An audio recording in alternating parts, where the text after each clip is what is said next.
সামনে ক্ষুধার্ত বাঘ আর মাঝ রাস্তায় আটকে আছে এই ধীর গতির কচ্ছপ। লিও কি পারবে তাকে উদ্ধার করতে?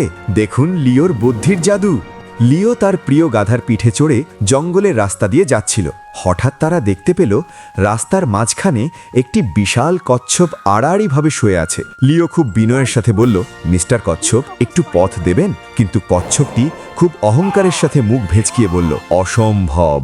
ঠিক তখনই জঙ্গল থেকে ভেসে এলো একটি ক্ষুধার্ত বাঘের ভয়ঙ্কর গর্জন।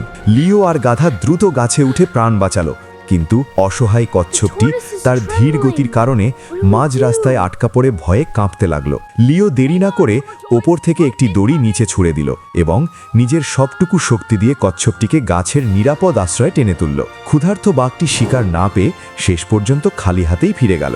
বিপদে বন্ধুর পরিচয়। লিওর মহত্ব দেখে লজ্জিত হলো কচ্ছপ। এমন আরও শিক্ষণীয় গল্পের জন্য আমাদের সাথেই থাকুন।